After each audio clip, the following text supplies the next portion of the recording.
Gênesis capítulo 1. Gênesis capítulo 1.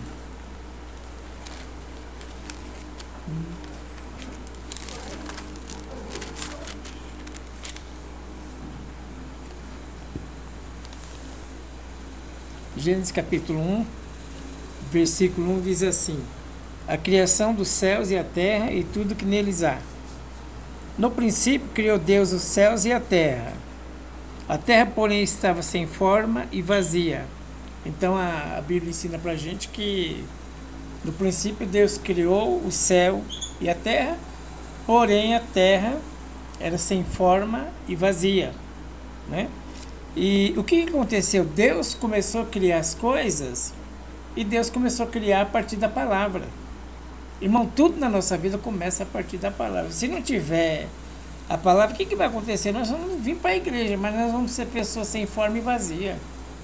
Porque a palavra que molda a vida da gente, a palavra que transforma a mente da gente, o pensamento da gente, é a palavra que transforma. Se faltou palavra, faltou tudo, né? A terra, entretanto, era sem forma e vazia, a escuridão cobria o mar, que envolvia toda a terra, e o Espírito de Deus se movia sobre a face da terra. Então a terra, aquela escuridão, sem forma e vazia, mas o Espírito Santo estava ali. O Espírito Santo está à nossa disposição para nos ensinar, nos mostrar caminho, né? Lá em Isaías 11 fala que Deus é conselheiro, é Pai da eternidade, é príncipe da paz. Se precisar de um conselho, nós vamos orar, vamos pedir para Jesus, né? Ele é nosso conselheiro. E a terra era sem forma e vazia. E o Espírito de Deus se movia sobre a face das águas.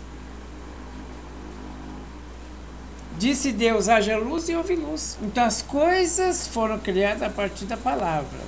Se você pode ter Bíblia, mas se não tiver a palavra, você não tem nada. Nós vamos vir para a igreja, mas nós vamos ser um povo sem forma e vazio. Nós vamos ouvir, vamos continuar tomando surra do inimigo, apanhando por falta de entendimento. Meu povo foi destruído por falta de conhecimento. Não estamos falando de conhecimento bíblico, para você conhecer tudo da Bíblia, né? Fazer aquela corrida. Não. O necessário, o pão de cada dia. Pelo menos o pão de cada dia nós temos que ter. Um versículozinho é o pão de cada dia, né? Precisamos ter pelo menos o pão de cada dia para a gente poder se defender do nosso inimigo. Para a gente poder citar a palavra na hora da adversidade. Então tudo era sem forma, era vazio e foi criado a partir da palavra. Então eu posso ter Bíblia em casa, posso não ter a palavra. Eu posso vir para a igreja, posso não ter a palavra. Por quê? Porque na hora de ler a palavra a gente arruma tanto entretenimento, tanta coisa. A gente devia se disciplinar um pouco mais. Pô, vou tirar um tempinho aqui, vou ler a Bíblia. Marta e Maria, né? Uma queria fazer, estava alvoroçada, queria fazer todas as coisas, a outra sentou um pouquinho lá no pé de Jesus, ficou lá. Então nós precisamos da palavra. Sem a palavra, nós não vamos ser ninguém. Vamos ser crente. Apenas crente, né? Mas enfrentar os mesmos problemas que os outros enfrentam, as mesmas dificuldades, e não vamos ver saída, não vamos ver solução. Por quê? Falta a palavra. Então a palavra é algo muito sério. Nós precisamos da palavra. Tirar um tempo para ler a palavra, né? Escolher um tempinho, disciplinar. E precisamos tomar uma decisão de ler a palavra, não é vontade. Nós não devemos fazer as coisas de Deus só quando a gente tem vontade. Vontade é uma coisa. E decisão é que nós precisamos decidir fazer as coisas de Deus.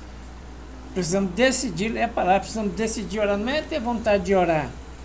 Você ficar esperando ter vontade de orar com a carne, né? Você acha que a carne vai deixar você orar? Acho que o diabo vai facilitar para você orar? Não, é uma decisão que nós temos que tomar. Eu devo orar um pouco. Não importa quanto tempo, mas eu devo tirar um tempinho que eu devo orar um pouco. Não importa quanto tempo, mas eu devo orar, pegar minha Bíblia e ler um pouquinho, ter entendimento de Deus. Então nós precisamos, se faltou palavra, faltou tudo. E nós estamos chegando exatamente nesses dias, pelos acontecimentos das coisas. Não vou falar nem do mundo, da igreja. Nem do mundo, eu vou falar da igreja. O que está acontecendo com a igreja hoje, precisamos orar. E orar bastante, né? Precisamos orar e orar muito. Nem falando no aspecto do mundo, mas na própria igreja precisamos orar bastante, né? Então, as coisas são criadas a partir da palavra. A partir do momento que você leu, entrou em você, vai vendo transformação. O vazio e as trevas vão indo embora. Nós vamos se enchendo da palavra, se enchendo do Espírito Santo através da palavra. Não pode faltar a palavra.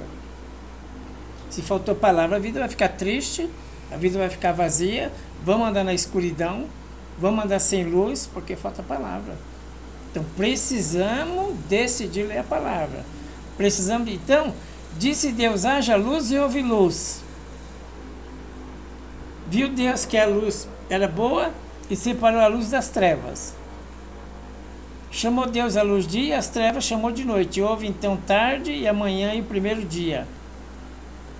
Depois disse Deus, haja entre as águas um limite para separá-las em duas partes. Então tudo foi criado através da palavra. Tudo que vai ser criado na sua vida é através da palavra. Não é a igreja, não é o pastor, não é nada disso. É a palavra. Tudo que vai ser criado, se você quer um amadurecimento maior de Deus, é palavra. Se quiser a maturidade maior de Deus, é palavra. Se quiser conhecer mais a Deus, é a palavra, não é a igreja. A igreja é um lugar, um lugar onde a gente se reúne, o corpo de Cristo, mas o que vai mudar a nossa vida é a palavra. A nossa dedicação à palavra, né? Em ler a palavra, porque vamos receber de Deus e a palavra vai transformando a nossa mente, vai transformando o nosso coração. Então, precisamos da palavra. O essencial na nossa vida é a palavra. Então, não existe nada, né, que vai dar certo na minha vida nem na sua se não tiver palavra. Na palavra, Deus vai dando a direção para nós, né? Provérbios 23, 7.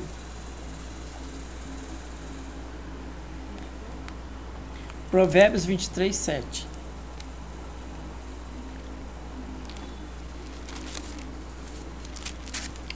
Diz assim: porque como imagina em sua alma, assim é ele. Como imagina,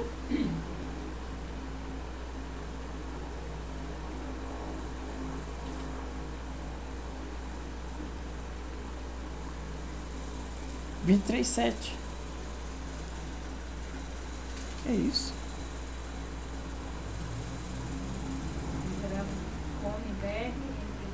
Não, mas o meu 7 tá bem diferente.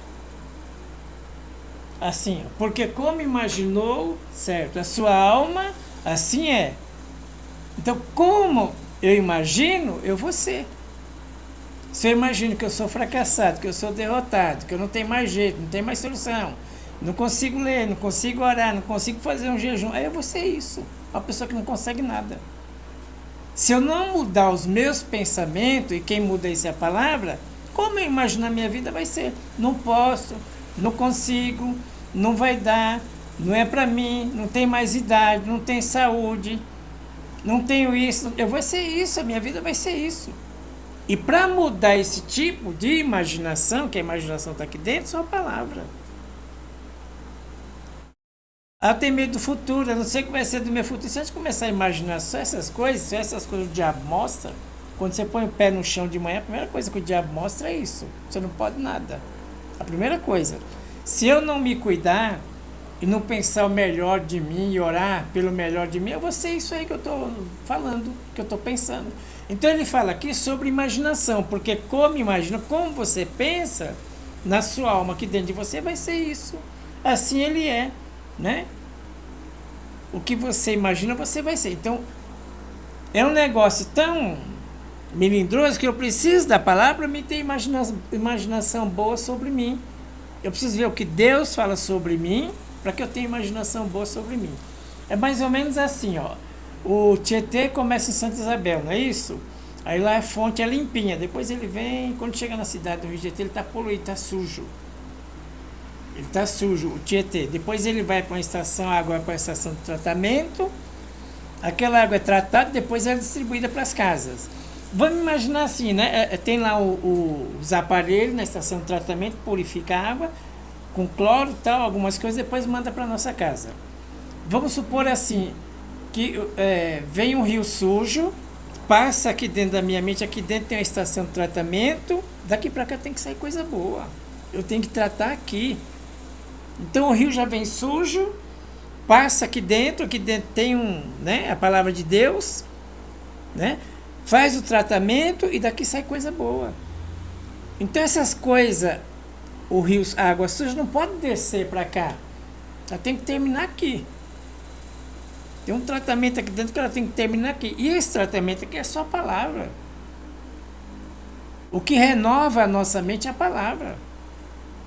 Porque se eu ficar pensando em mim, eu não posso levantar cedo, aí eu não posso porque meu corpo dói, aí dói aquilo outro, aí eu não posso por isso, eu não posso por aquilo, não vou por isso, não vou por aquilo. Nós vamos ser uma pessoa negativa em pessoa. Nós vamos exalar coisa negativa só, vamos falar só de coisa negativa.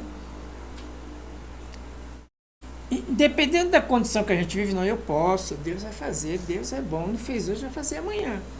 Eu vou fazer um jejum, vou lutar com outras armas espirituais, consagrar um jejum aqui, ninguém vai nem saber que eu estou de jejum. Não precisa contar para ninguém nem sabe o que está acontecendo comigo. E tem coisa tão gostosa que a gente passa, às vezes, você passa a situação que nem o irmão sabe, é só você e Deus.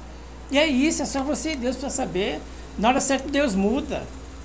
Você contar para todo mundo, Deus não muda nada. Você está contando com o braço do homem, com pessoas lá na sua casa quietinho. Obrigado, Deus, é só eu, Senhor, que sabe que eu estou passando. E os irmãos nem imaginam. O irmão está indo para a praia, está indo viajar e eu estou numa situação aqui difícil. Mas é só você e Deus para saber disso, mas ninguém. Aí você e Deus, só tem isso, então eu vou jejuar. Que é só eu e o Senhor, não tem mais com quem contar, então aí nós vamos jejuar e Deus vai, muda a história, muda a situação, né? Muda lá o que tem que mudar, mas nós precisamos imaginar coisa boa da gente. E isso leva um tempo para a gente adquirir essa maturidade, mas é lendo a palavra. Senão nós vamos sentir uma terra escura. Uma escuridão vai ser a nossa vida. Todo dia nós vamos andar escuro. Todo dia nós vamos pensar mal da gente. Eu não posso nada, mas eu tenho Cristo para quê? Posso todas as coisas, não em mim, em Cristo que me fortalece. Eu posso em Cristo, não é em mim, eu não posso nada, mas em Cristo eu posso. E aí nós vamos andar como aqueles que sonham. Para andar como aqueles que sonham, primeiro é preciso profetizar, é preciso pensar bem de mim. Não, eu posso, eu vou conseguir. Em nome de Jesus, não é na minha força, não, é na força de Deus.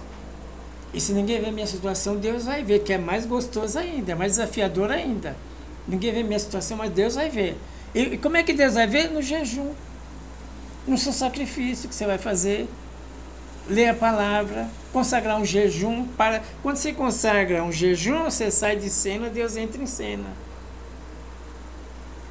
Você saiu de jejum, aí você sai de cena e Deus entra em cena. Aí eu fiz um jejum, mas estou numa opressão, você queria o quê? Você está numa luta de jejum, você queria o quê? Aí vai vir a opressão mesmo, a gente vai se sentir mais vazio ainda. Depois Deus vem e faz um milagre. Então nós precisamos pensar bem da gente mesmo. Como é que eu vou fazer isso? Palavra, não tem outro jeito não. Você já teve numa crise violenta, a pessoa te elogiou, você começou a rir.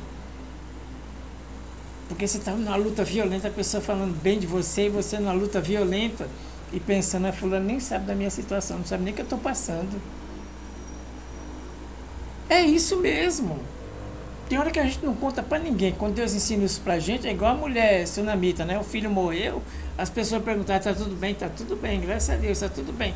Mas só ela sabia o que estava passando e aonde ia buscar. E você sabe, só você sabe o que você está passando e você tem que saber aonde você vai buscar. Eu ficar esperando o irmão, fulano, ciclano, nós vamos ficar chateados, aborrecidos e nós vamos ficar traumatizados e, né? Uma esperança falsa. É jejum e oração em palavra. Jejum, oração em palavra. E sem falar nada para ninguém. Nem precisa nem saber. Aí nós vamos começar a imaginar coisa boa. O Espírito Santo vai dando uns pensamentos novos para a gente. Nós vamos começando a imaginar coisa boa. Vamos deixando as coisas ruins de lado. A água suja vem quando chega aqui, né? O Espírito Santo faz um tratamento aqui, né? Daqui ela volta lá para o rio sujo. Daqui só sai coisa boa. Então nós precisamos dessa revelação. É importante você imaginar coisa boa de você mesmo. É importante a gente consertar esse pensamento, imaginar coisas boas da gente mesmo. Eu posso, eu vou conseguir. Mas sabe que está tão difícil, hein? Puxa vida, hein? Mas sabe o que eu vou fazer? Eu vou para o segredo espiritual, eu vou para o jejum. Está muito difícil, então eu vou para o jejum. Aí eu jejuei o primeiro dia, a gente fica meio ansioso, quer que Deus já atenda, não foi no primeiro dia. Mas no outro dia eu vou fazer um jejum. Mas eu já fiz, não esquece o dia de ontem, ontem já passou. Ontem já foi. Não lembra de ontem que você fez um jejum, faz outro hoje. Aí amanhã, se precisar, faz outro até Deus responder. Aí nós vamos começar, porque quando a gente anda no espírito, não anda na carne, a gente começa a pensar bem da gente mesmo. Você está cheio de problemas, está tudo parado, mas você tem uma paz sobre você, uma paz que recebe todo entendimento, e o seu coração é guardado de angústias, né? Porque está parada a situação aqui, mas vamos orando, vamos buscando a Deus. Né? Vamos orando, vamos buscando a Deus e Deus vai no meio do caminho, vai nos ensinando. Provérbios 18, 21.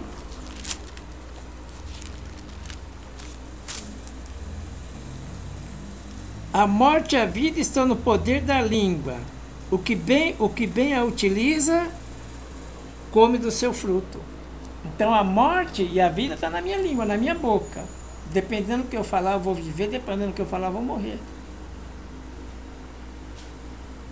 Então, dependendo do que eu falar, é bênção. E dependendo do que eu falar, é maldição. Então, se eu ficar pensando mal de mim mesmo, o que acontece? Eu vou viver embaixo de maldição. Eu tenho que pensar bem de mim. E isso é uma decisão, uma conquista que a gente faz, que Deus, ele revela pra gente o Espírito Santo. Eu vou pensar bem de mim mesmo, em nome de Jesus. E lá no deserto, o povo foi tirado do Egito, passaram pelo deserto. Eu acho, na época que eu estudei, isso era 15 ou 16 desertos, até chegar na terra de Canaã. Então, 15 a 16, demorou 40 anos. Saiu do Egito com aquela mentalidade de escravo, passou pelo deserto para Deus fazer a limpeza, para chegar na terra de Canaã com a mente renovada, pensando bem de si mesmo. Para chegar com a mente renovada. O que aconteceu? Deus tirou da escravidão e trouxe o povo para o deserto. No deserto eles não tinham pão, Deus dava pão. Não tinha água, tinha uma pedra lá que saía água. Tinha pão, tinha água. O mar significa o batismo. Nossos pais foram batizados, passaram pela água. Depois uma nuvem acompanhava eles, significava o Espírito Santo, que acompanhava eles naquele calor. Eles tinham tudo, mas eles não souberam agradecer a Deus por aquilo que tinha, começado a reclamar. E sabe quando eles começaram a reclamar, sabe o que veio? Serpente. Eles morreram tudo no deserto. Viram tantos milagres, mas eram mal agradecidos. Agradeça por tudo na sua vida. Vamos ser gratos por tudo. Puxa vida, eu comprei uma lâmpada lá para casa. Obrigado, Jesus, porque eu comprei uma lâmpada. Tem gente que não consegue nem comprar uma lâmpada. Quando o pastor prega de barriga cheia, tudo é fácil, não é para ele. Ele não vê mais a necessidade de ninguém. Tem gente que não consegue comprar uma lâmpada. É verdade. Tem gente que vai fazer a comida, ela fala assim, eu tenho que fazer o feijão, né? Aí eu tenho que comprar mistura. Ela falou, se eu cortar uma linguiça aqui e pôr no feijão, depois não vai ter mistura. Tem que fazer o feijão sem a mistura. Para dar para os dois, para dar para todo mundo em casa. Então, nós temos que ser gratos por tudo, coisa pequena. Eu não tenho coisa grande, eu vou ser grato por coisa grande. Eu tenho a coisa maior da minha vida, é salvação. Vamos falar coisa material. Você tem coisa grande material? Agradece a Deus. Se não tem, nós temos que agradecer a Deus por aquilo que nós temos. O que esse povo no deserto? Ah, não tem água, vou dar água para vocês. Vou tirar da pedra ainda, hein, que é pior ainda. É um milagre maior ainda, vou tirar da pedra. Ah, não tem pão, eu vou fazer chover pão, que é um milagre maior ainda. Mesmo assim, esse povo só murmurava e reclamava. Trouxeram maldição sobre eles mesmo. O exterminador veio e matou todo mundo lá. Não souberam agradecer aquilo que Deus estava fazendo. não souberam agradecer o pouco que tinha. E o tanto de comida que tinha para ele, tinha para Moisés também, para o líder. Moisés comia da mesma água, comia da mesma comida, bebia da mesma água que eles, mas eles não souberam agradecer. Naquele momento era só um pouquinho que tinha. Mas agradeço por aquele pouquinho que tem no momento, depois Deus vai melhorar. Né? Agradecendo por aquilo que tem hoje, depois Deus vai melhorando as coisas. A gratidão vai trazendo a bênção de Deus. Então a morte e a vida estão no poder da língua, né? Deus fez tantos milagres na vida daquele povo, mas eles não conseguiram ver a bondade de Deus. Tem gente que não consegue ver a bondade de Deus em nada.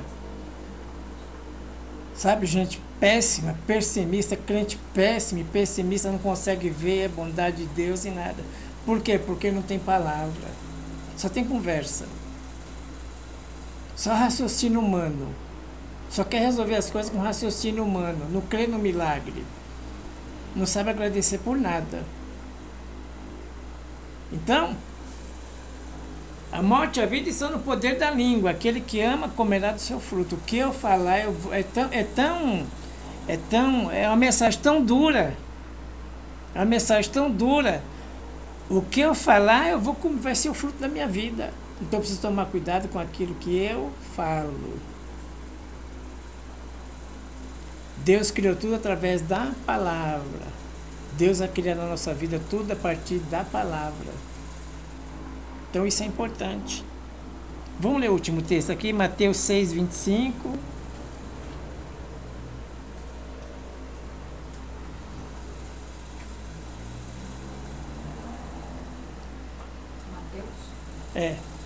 Mateus, Sofia.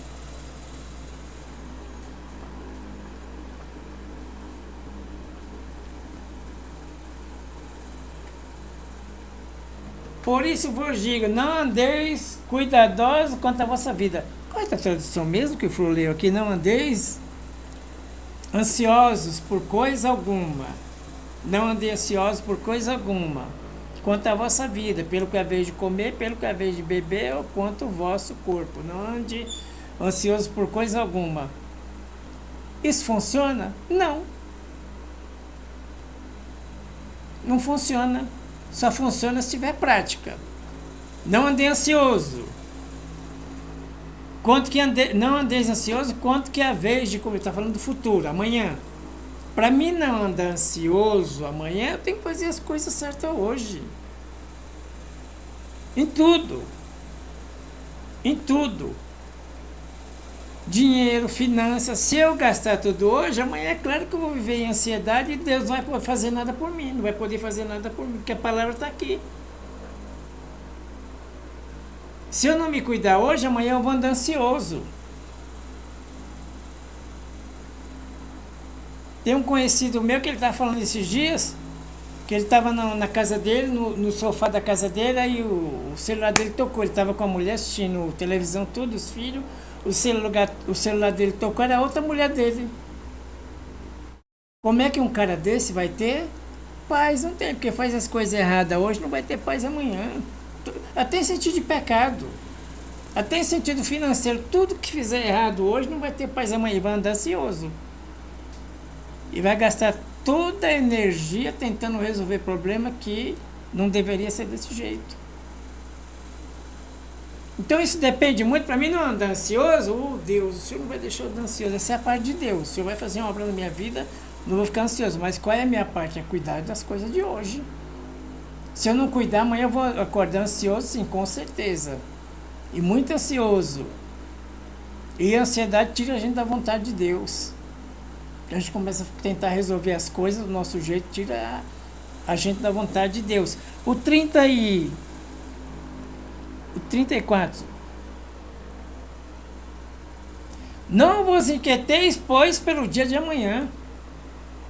Como é que eu não vou me inquietar pelo dia? Só a palavra que resolve, não. Deus faz a parte dele, não se inquieta, eu vou dar paz para você. Vai ter um dia maravilhoso amanhã, precisa cuidar de hoje. O que a gente faz hoje, amanhã nós vamos viver a colheita. Então precisamos cuidar do dia de hoje, para não andar inquieto amanhã. E inquietação tira muita energia da gente. Ou porque tem que andar escondido, ou porque tem que andar escondendo coisa, ou porque tem que andar mentindo. Isso vai acabando com a vida do crente. Fica arrumando solução aqui, arrumando solução ali. Isso vai acabando com a nossa vida, vai destruindo. Então, para mim não viver inquieto, eu preciso me aquietar. Eu preciso ter domínio próprio. Falando em dinheiro, cartão, falando em pecado. Para mim ter um amanhã mais tranquilo, eu preciso me consertar hoje. Aí amanhã eu vou viver isso aqui. Eu vou acordar sem inquietação nenhuma. É diferente você acordar amanhã e Deus fala assim, ó, Florisvaldo, você acordou aí, né? Você ralhou tanto tempo em Carapicuíba, mas amanhã eu quero você lá na África. É uma aflição que Deus colocou no nosso caminho. Essa é boa. Tudo de Deus é bom. Quando a gente sofre pela obra de Deus é bom. Agora, tudo que é do pecado é ruim. Tudo que é de Deus, a provisão, Deus edifica, Deus trabalha, Deus, né, socorre, Deus faz milagre. Pode ser a prova que for, se for de Deus. Agora, quando é do pecado é ruim, que a gente só perde. Perde tempo, perde energia, né? A gente perde tudo que a gente tem. O salário do pecado é a morte. Então não vos inquieteis com o dia de amanhã, mas precisamos ver o que a gente faz hoje. Para amanhã a gente ter mais tranquilo, precisamos ter consciência espiritual. Amadurecimento espiritual para cuidar da vida hoje e amanhã Deus vai fazer os milagres. Em nome de Jesus, amém? Aleluia, Jesus, glória a Deus. Vamos colocar de pé, orar terminando em nome de Jesus. Senhor Deus querido e amado, Deus maravilhoso, nós queremos te louvar e te exaltar por essa mensagem, Pai. Senhor, obrigado, porque em tudo o Senhor tem nos dado direção, Deus, até a nossa maneira de falar, Deus. Oh, Pai, nos dá sabedoria e diante de cada situação que muitas vezes está sem forma e vazia, nós vemos que o Seu Espírito está conduzindo, está pairando sobre a situação e nós vamos ver o Seu cuidado. Senhor, nos ajuda. Espírito Santo, nos ensina, Pai, o nosso procedimento com as nossas palavras, com as nossas atitudes, para que em tudo nós possamos viver o cuidado, a graça e a misericórdia do Senhor. E as coisas que surgem, Deus, de maneira imprevista, Pai, nos dá a graça para receber a direção, o cuidado do Senhor em nome de Jesus. Senhor, eu peço a Ti, Pai, abençoa a vida do Murilo com o Teu poder, a Tua graça, a vida da nossa irmã Alzira. E eu peço, Deus, nos guarda quando nós vamos retornar para a nossa casa. Nos dá uma noite abençoada, cheia da Tua presença, em nome de Jesus, em nome de Jesus.